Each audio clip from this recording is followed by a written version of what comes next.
प्रतियोगिता के अगले चरण में अपने साथी भीमसेन के साथ चंद्रगुप्त का सामना भीम का नरभक्षी हो चुके पब्बत से होता है, जिसे वो बड़ी मुश्किल से हरा पाता है। लेकिन एक बार फिर पब्बत भाग निकलता है।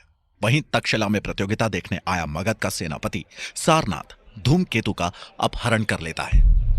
अमात्य ने धूमकेतु ही नहीं, आचार्य चाणक्य के हर करीबी के बारे में सारनाथ को बारीक जानकारियां दी थी। अगर सारनाथ का धूमकेतु से आमना सामना हुआ होता तो उसका अपहरण मुश्किल था। इधर दर्शकों के बीच आचार्य चक्रपाणी के पास सुकन्या मुंह ढककर आई और बोली, आचार्य चक्रपाणी, मुझे यहां का माहौल कुछ ठीक नहीं लग रहा। आचार्य चाणक्य और धूमकेतु कहीं नहीं दिखाई दे रहे। चक्रपाणी ने जवाब दिया, इतनी भीड़ में कहीं उन्होंने अपनी जगह तो नहीं बदल ली? क्या तुम बिना बात आशंकित तो नहीं हो रही? बेचैन सुकन्या बोली, नहीं आचार्य चक्रपाणी, हमारी साफ बात हुई थी।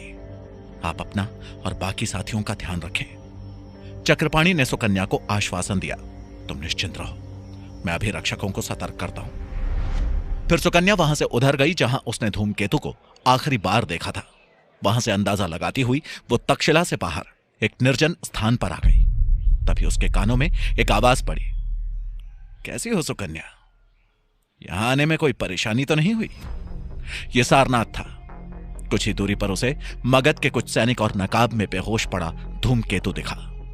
सुकन्या गुस्से से बोली, ओह, मुझे पहले ही समझ जाना चाहिए था कि जहां गड़बड़ हो वहां मगध का हाथ तो जरूर होगा। सारनाथ ने तंज मारा, कोई बात नहीं, इंसान तो गलतियों का पुतला है, वो गलतियों से ही सीखता है। अगले जन्म में बेहतर सोचना और निर्णय लेना। इतना कहकर सारनाथ ने इशारा किया और सुकन्या को चारों तरफ से भाले पकड़े सैनिकों ने घेर लिया। सुकन्या मुस्कुराकर बोली, लगता है तुम भी गलती करके ही सीखना चाहते हो। शायद तुम्हें पता नहीं है कि ये आम सैनिक मेरे सामने कीड़े मकोड़ों से ज्यादा कुछ नहीं है। इतना कहकर सुकन्या ने अपने हाथ उठाए और चौंक गई। उसके बुलाने पर जहां सैकड़ों सांप तुरंत आ जाते थे, आज एक भी सांप दिखाई नहीं दे रहा था। सारनाथ ठहाका लगाने के बाद बोला, किसे बुला रही हो? क्या कोई मदद के लिए आने वाला है? सुकन्या गुस्से में फुफकारती हुई बोली, क्या किया है तुमने? क्या जादू करके आए हो तुम लोग? सारनाथ ने जवाब दिया, शायद तुम्हारे उस कपटी चाणक्य ने तुम्हें यह नहीं बताया कि अपने दुश्मन को जरूरत से ज्यादा मत बताओ। लेकिन अब तुम मरने ही वाली है तो बता दो कि इस जगह के आसपास औषधि और रसायन का ऐसा घोल छिड़का है जिससे सांप दूर भागते हैं। सुकन्या उछलकर सैनिकों से दूर हुई और दो सैनिकों पर वार किया। सारनाथ फिर बोला, इन कलाबाजियों से तो केवल अपना समय बर्बाद कर रही है। इस तरह तो कुछ समय और आजाद रह सकती है, बस और कुछ नहीं। सुकन्या बोली, तुम्हारी तैयारी पूरी नहीं है। रसायन जमीन पर छिड़का लेकिन आसमान को भूल गए। सुकन्या ने एक आवाज निकाली कि तभी कुछ सांप पेड़ों से उड़ते हुए सैनिकों पर झपटे। उन सब में अफरा तफरी मच गई। वो सांप पेड़ों से इस तरह गिरते थे कि लगता था वो उड़ रहे हैं। सुकन्या ने बाजी पलट दी थी। वो सोच रही थी कि किसी तरह धूमकेतु होश में आ जाए तो मगध के सैनिक उन दोनों के सामने ज्यादा देर टिक नहीं सकेंगे। एक सैनिक बोला, भागो, उड़ने वाले सांप! सारनाथ चिल्ला उठा, रुक जाओ, डरो मत। अगर कोई भी यहां से भागा तो मगध का गद्दार माना जाएगा और मौत उसे फिर भी मिलेगी। अपनी जगह पर डटे रहो। ऐसी स्थिति का इंतजाम भी कर रखा था मैंने। सारनाथ के एक इशारे पर उस समूह के ऊपर चक्कर लगाते हुए कुछ बाज नीचे आए और उन सांपों को अपनी चोंच में दबाकर वापस उड़ गए। अब सुकन्या कुछ कहती या करती, सारनाथ ने पीछे से उसके सर पर ढाल का वार किया और वो भी बेहोश हो गई। इसके बाद उसे भी पूरी तरह बांध दिया गया। सारनाथ ने चैन की सांस लेते हुए कहा, जैसा अमात्य ने आदेश दिया था, धूमकेतु के बाद ये भी हमारे चंगुल में आ गई। इसके बाद उनका काफिला आगे बढ़ गया। एक बात जो सारनाथ देखना भूल गया वो ये कि उसी जगह पर सुकन्या ने लड़ाई के दौरान एक डिब्बी गिरा दी थी, जिसमें से कुछ देर बाद पीले रंग का धुआं निकलने लगा था। इधर जंगल से वो जड़ी बूटी लेकर सभी दल साथ लौटे। हालांकि एक टोली का छात्र अक्षम होने के कारण उस टोली को प्रतियोगिता से बाहर कर दिया गया और उस छात्र को उपचार के लिए भेज दिया गया। वहीं आचार्य चक्रपाणी आचार्य चाणक्य के काफी देर से दिखाई न देने की वजह से परेशान थे। प्रतियोगिता के बीच उन्हें बदली स्थिति के लिए कुछ समय चाहिए था। वो मंच पर आकर बोले, प्रतियोगिता के बीच में एक भीमकाय नरभक्षी का हमारे छात्रों पर हमला हुआ, जिसमें एक छात्र गंभीर रूप से घायल हुआ है। यह बिल्कुल भी प्रतियोगिता का हिस्सा नहीं था और इसे तक्षशिला की सुरक्षा में सेंध माना जाएगा।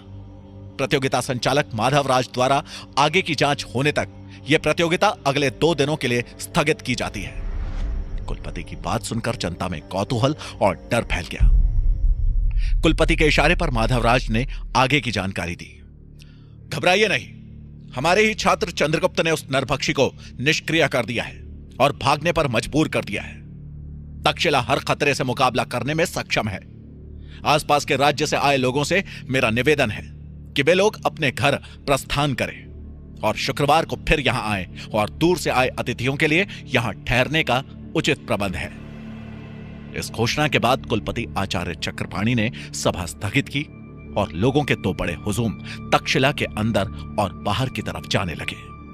आचार्य श्वेतांग तुरंत ही आचार्य चक्रपाणि के पास आए और बोले, अचानक ऐसा क्या हो गया कुलपति जी, जो आपने बिना अन्य आचार्यों से बात किए इतना बड़ा फैसला ले लिया? जब वो नरभक्षी भाग ही गया था तो इतनी बड़ी प्रतियोगिता को टाल क्यों दिया? आचार्य चक्रपाणि बोले, बात उतनी सतही नहीं है जितनी दिख रही है। प्रतियोगिता के बीच चंद्रगुप्त पर 2 बार हमले हुए और अब आचार्य चाणक्य और धूमकेतु का कोई निशान नहीं है।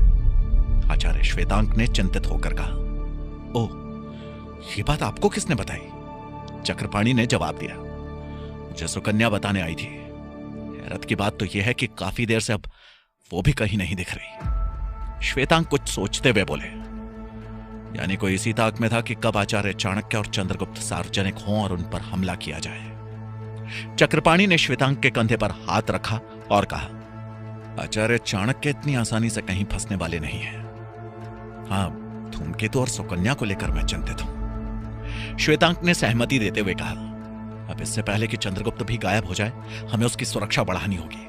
दुश्मन चाहे जो भी हो, लेकिन हम उसे एक के बाद एक हर चाल में सफल नहीं होने देंगे। चंद्रगुप्त इस अफरा तफरी में भी गहरी सोच में डूबा था। आचार्य चाणक्य के साथ उसके बाहर आने पर एक के बाद एक कई संयोग घट रहे थे। वैसे तो आचार्य ने उसे हर संभावित खतरे के बारे में बता रखा था, लेकिन पब्बत का वो रूप देखकर चंद्रगुप्त परेशान हो उठा था। तभी वात्सल्य ने आकर उसके विचारों की गाड़ी को थामा। चंद्रगुप्त जी, वो बस इतना जवाब दे सका। वात्सल्य ने कहा, धूमकेतु, आचार्य चाणक्य और अब सुकन्या कहीं दिख नहीं रहे। चंद्रगुप्त घबरा कर बोला, ओह, ये हो क्या रहा है?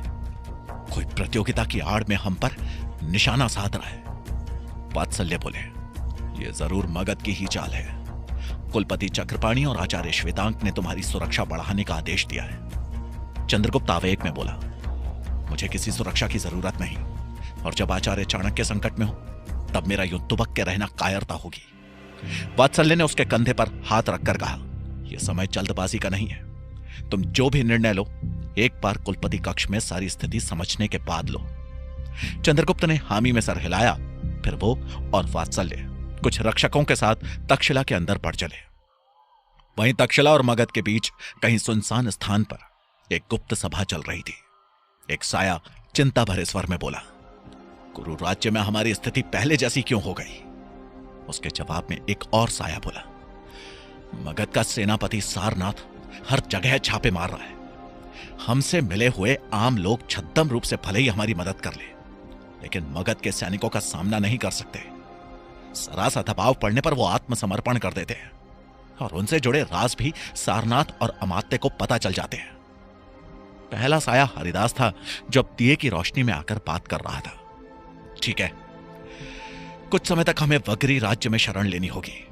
तुम तुरंत मंत्री शंभुनाथ और राजा उग्रसेन से भेंट करने का प्रबंध करो। हरिदास के साथी ने जवाब दिया, ठीक है। हरिदास ने फिर अपने दूसरे साथी को देखते हुए कहा, और तक्षशिला में चल रही प्रतियोगिता की क्या खबर है? क्या वहां सब ठीक है?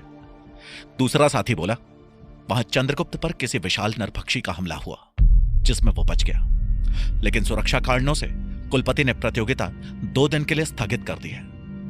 तभी कक्ष के बाहर से आवाज आई, कैसे हो हरिदास? सभा में मौजूद सभी लोग चौंक गए। अंधेरे में पहचानने की कोशिश करता हरिदास अचंभित होकर बोला, कहीं कहीं आप आचार्य? आचार्य चाणक्य मुस्कुराए। हां, तुमने सही पहचाना, मैं चाणक्य ही हूं। हरिदास ने पूछा, आपको तो तक्षशिला की प्रतियोगिता में होना चाहिए था, आप इतनी जल्दी यहां कैसे आ गए? चाणक्य बोले, वहां की परिस्थिति बदल गई है, इस वजह से मुझे यहां आना पड़ा। मुझे पता चला है कि धूमकेतु और सुकन्या को सारनाथ ने धोखे से बंदी बना लिया है। उसके सैनिक मेरे लिए भी आए होंगे, लेकिन कुछ साथियों की मदद से मैं उनको जंगल की भूल भुलैया में भटकाकर यहां आ पहुंचा। हरिदास बोला, धूमकेतु और सुकन्या का पकड़ा जाना ठीक नहीं हुआ, अब हमें क्या करना चाहिए आचार्य? आचार्य दिए की लौ को देखते हुए बोले, हमें अब तक बनाई अपनी योजनाओं पर डटे रहना है। रही बात धूमकेतु और सुकन्या की, तो उनके पीछे मेरे दूत लगे हैं। प्रतियोगिता से मगध की ओर कई लोग लौट रहे हैं। ऐसे में वो इतनी जल्दी मगध में नहीं घुसेंगे। अभी उन्हें कुछ समय के लिए किसी निर्जन जगह पर रुकना पड़ेगा। इससे पहले कि वो मगध की सीमा में किसी कैद खाने में पहुंचे, हमें रास्ते में ही धूमकेतु और सुकन्या को आजाद कराना होगा, क्योंकि अगर एक बार वो मगध की कैद में आ गए तो अभी दर्जनों सैनिकों के बजाय हमें सैकड़ों सैनिकों से पार पाना होगा। हरिदास ने सवाल भरी आंखों से देखकर पूछा, क्या चंद्रगुप्त इस अभियान में हमारे साथ नहीं आएगा? चाणक्य मुस्कुराए और बोले, इस बार सारनाथ ने कई गुप्तचर और सैनिक तक्षशिला में लगा रखे हैं। उनका ध्यान बटाने के लिए मैंने ही चंद्रगुप्त को तक्षशिला में रुकने के लिए कहा है। इसी बहाने मैं भी वहां से निकल पाया। उसके पास तक्षशिला के कई रक्षक हैं। इस योजना में तुम्हें ही कमान संभालनी होगी हरिदास। हरिदास ने हाथ जोड़े और कहा, जैसे आपकी आज्ञा आचार्य। मगध के महल में महाराज धनानंद अपने पुराने शौक शराब और सुंदरियों के नृत्य में डूबे हुए थे। हाथ में मदिरा पात्र लेकर उन्होंने अंगड़ाई ली और बोले, वाह वाह वाह, क्या नृत्य करते हो तुम सुंदरी महुआ। तुमने तो मुझे विशाखा और ज्वाला की याद दिला दी। महुआ शर्मा कर बोली, मैं तो बस आपकी सेवा करना चाहती हूं महाराज। वैसे ये दोनों कौन हैं? महाराज ने मदिरा का पात्र एक तरफ फेंक कर कहा, ये दोनों फूल की पंखुड़ियों के भेष में मेरे लिए कांटे बनकर आई थी। मैंने एक को जिंदगी से और एक को महल से निकाल फेंका। महुआ मदिरा के पात्र में अंजीर की मदिरा भरकर महाराज के पास आई और उनके होठों से लगाई। छोड़िए ये सब महाराज, मैं आपको खुश देखना चाहती हूं। बीती बातों को याद करके परेशान ना हो। तभी सेवक ने अमात्य के आने का संदेश दिया। महाराज धनानंद किसी बच्चे की तरह पैर पटकते हुए बोले, ओहो, ऐसा लगता है ये अमात्य जानबूझकर हमारे भोग विलास के दौरान ही आते हैं। अमात्य ने नृत्य कक्ष में प्रवेश किया और बोले, क्षमा चाहता हूं महाराज।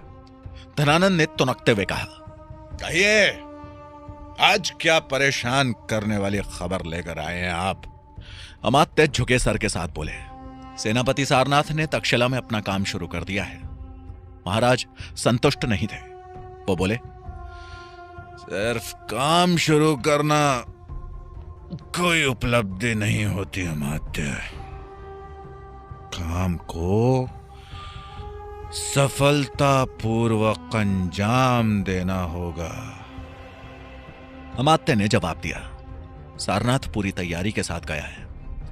ऊपर से बीते 5 सालों के दौरान वो हर पहर बस चाणक्य और चंद्रगुप्त के बारे में सोचता रहा है। इस बार हम ही सफल होंगे। महाराज धनानंद कुछ शांत हुए।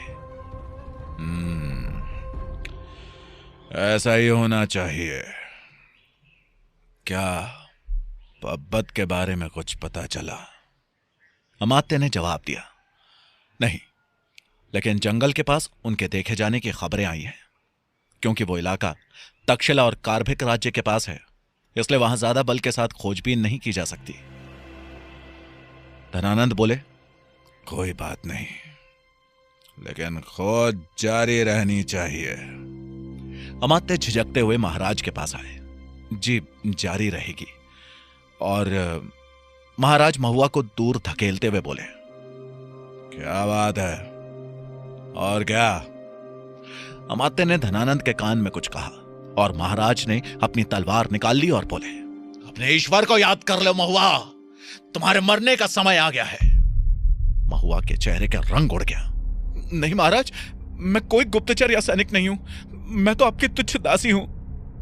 धनानंद ने अट्टहास किया और कहा,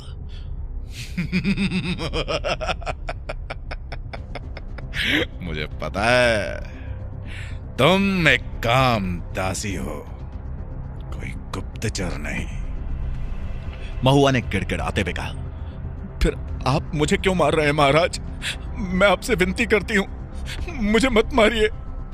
धनानंद ने अमात्य की तरफ देखा और बोले, अभी कुछ देर पहले तुमने ही तो कहा था कि तुम मुझे खुश देखना चाहती हो। तुम्हारी मौत में मेरी खुशी है। महाराज धनानंद महुआ को क्यों मारना चाहते हैं? क्या आचार्य के मार्गदर्शन में हरिदास सुकन्या और धूमकेतु को बचा पाएगा? जानने के लिए सुनिए चाणक्य का अगला भाग, सिर्फ और सिर्फ पॉकेट FM पर।